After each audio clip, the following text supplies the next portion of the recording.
కానీ కొంతవరకు ఎగ్జామ్స్ ఆధునిక కాలంలో ట్రెండ్ గా కొంతమంది చూస్తుంది ఏంటంటే ఈశాన్యంలో రోడ్డు పూట పర్వాలేదని చూస్తున్నారు.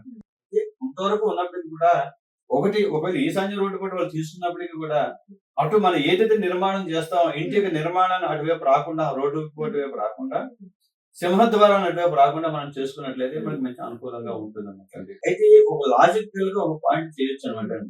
ఉదాహరణకి మనకి స్థలం ఒక 25/70 అడుగుల స్థలం ఉన్నది అనుకున్నాం ఉదాహరణకి కూడా. దానికి రోడ్డు పూట వస్తున్నది అనుకుందాం అనుకోండి. పోతే పోయింది అనుకుని ఒక 5 అడుగుల స్థలాన్ని మనం విడిచిపెట్టి చాలా జాగ్రత్తగా ఇది మనం గ్రహించాలి ఎవరైనా సరే కూడా. ఒక 5 అడుగుల స్థలాన్ని విడిచిపెడతామండి. విడిచిపెట్టి దానికి ఒక కాంపౌండ్ వాల్ కట్టుకుని ఒక మొక్కలన్నీ వేసుకుంటాం. మళ్ళీ మనం ఇంకొక కాంపౌండ్ వాల్ కట్టుకుంటాం. దాని తర్వాత మన ఇల్లు అంతా ప్రారంభం అవుతుంది. ఏదైతే ఈ యొక్క రోడ్డు పూట ఉందో మనం 5 అడుగుల స్థలాన్ని విడిచిపెట్టాం కాబట్టి ఒక గార్డెన్ కింద విడిచిపెట్టాం కాబట్టి ఆ స్థలం విడిచిపెట్టిన ద్వారా కూడా ఆ యొక్క రోడ్డు పూట అనేది ఆ కాంపౌండ్ వాళ్ళతో ఆ స్థలంతో ఆగిపోతుంది.